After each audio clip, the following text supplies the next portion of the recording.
Ya, saya Pendeta Abednego, pendeta yang baru dilantik pada tanggal 25 Mei. Dia mengumumkan dirinya telah dilantik menjadi pendeta. Saya tidak habis pikir, apakah kita harus berdakwah dengan cara-cara licik seperti ini? Shalom sobat kabar baik dimanapun Anda berada. Saya terus berharap Anda semua dalam keadaan sehat dan tetap dalam pertolongan Tuhan kita Yesus Kristus. Hari ini kita akan membahas salah seorang apologet muslim yang sedang viral di media sosial. Dia sedang dibahas oleh media-media Kristen atau oleh apologet Kristen karena dia ketahuan melakukan kebohongan publik. Sebelum kita masuk dalam pembahasan, mari simak video ini terlebih dahulu. Ya, tema yang ditawarkan pada dialog kali ini yaitu perspektif kebenaran di dalam dua agama. Mungkin saya akan menguraikan di dalam keimanan saya ya. Saya Pendeta Abednego, pendeta yang baru dilantik pada tanggal 25 Mei. Nah, sebelumnya saya ingin klarifikasi dulu nih. Nah, tadi itu ada yang kepanasan karena saya menggunakan istilah pendeta. Oh, pendeta dilantik kapan nih, Goldian? Kemarin juga ada yang kepanasan. Oh, pendeta kapan ya Goldian dilantik ini? Itulah teritung-teritung itu kurang literasi ya. Dia tidak memahami aspek kebahasaan.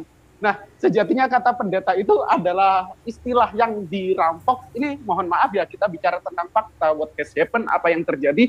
Istilah pendeta itu adalah bahasa Sanskrit, yang dimana asalnya itu adalah pandita, yang artinya guru, terus dirampok nih oleh para sahabat Kristen, ya dijadikan apa ya, dipatenkan sebagai gelar bagi gembala Tuhan mereka. Wow, kok enak sekali nih. Nah, jadi gini para sahabat, kalau para sahabat itu belajar tentang linguistik, tentang leksikon, pasti tahu tidak akan mempermasalahkan ketika saya menggunakan kata pendeta. Ketika Gracia Pelo menggunakan kata ustadz, ustadz juga bahasa Arab, yang artinya adalah guru. Pendeta pula bahasa Sanskerta yang nanti dirampok menjadi istilah paten orang Kristen. Orang Kristen ini tidak memiliki istilah-istilah asli dari tradisi mereka. Bisanya mencomot-comot seperti istilah pendeta. Pendeta sendiri itu artinya guru kalau secara etimologi. Kata Romtopati Masang, setiap orang itu adalah guru, setiap tempat itu adalah sekolah, dan setiap buku itu adalah ilmu. Dengerin nih, terhitung. Ketika saya orang, menurut Romtopati Masang, saya adalah guru. Ketika Penatua Teriun Slayer adalah orang, menurut Romtopati Masang, Penatua Teriun Slayer itu adalah guru. Yang di bahasa Sanskertanya itu adalah pendeta. Seperti biasa, saya memberikan kesempatan kepada sobat kabar baik untuk memberikan komentarnya. Silakan berkomentar apa saja mengenai para apologet muslim yang menggunakan berbagai cara untuk menipu pendengarnya. Pertama, kita bongkar penipuan yang dilakukan oleh si Goldian. Dia menggunakan nama depannya pendeta. Mengapa dia melakukan hal itu? Karena dia tahu pasarannya di Indonesia siapa. Dia ngerti dia mau jual kebohongannya itu ke mana. Akhirnya dia menggunakan nama pendeta supaya orang tahu bahwa dia adalah seorang Kristen yang telah berpindah keyakinan menjadi seorang Muslim. Kedua, dia mengumumkan dirinya telah dilantik menjadi pendeta. Ini menguatkan poin pertama. Poin pertama namanya di depan pendeta. Kedua, dia mengumumkan dia telah dilantik. Akhirnya apa? Orang-orang Kristen atau pasaran di mana yang sudah dia tentukan itu betul-betul sadar bahwa dia adalah orang Kristen. Sehingga dia bebas melakukan kebohongannya, melakukan aksinya di mana-mana. Jadi pertama, dia menggunakan istilah pendeta untuk dirinya dan melantik dirinya sendiri. Saya tidak habis pikir, apakah kita harus berdakwah dengan cara-cara licik seperti ini? Apakah kita harus berbohong, membohongi orang, seakan-akan kita adalah orang Kristen, seakan kita adalah orang-orang terkemuka di dalam Kristen? Ya kalau dia pendeta, berarti dia adalah orang yang terpandang, orang yang memimpin jemaat, orang yang memegang gereja. Dan si Goldian ini sangat licik. Dia sangat kreatif. Bagaimana supaya dia bisa berbohong dan membohongi semua orang Kristen yang ada di Indonesia. Bahkan bukan hanya orang Kristen, dia juga membohongi orang-orang Muslim. Karena orang Muslim pasti menyadari dan melihat, oh ini nama depannya pendeta Abednego. Dia sering menggunakan pendeta Abednego. Orang sudah pasti Abednego itu nama Kristen. Pendeta itu sebuah gelar yang diberikan kepada para rohaniawan di agama Kristen. Otomatis semua tertipu. Dan dia bebas jualan kebohongannya.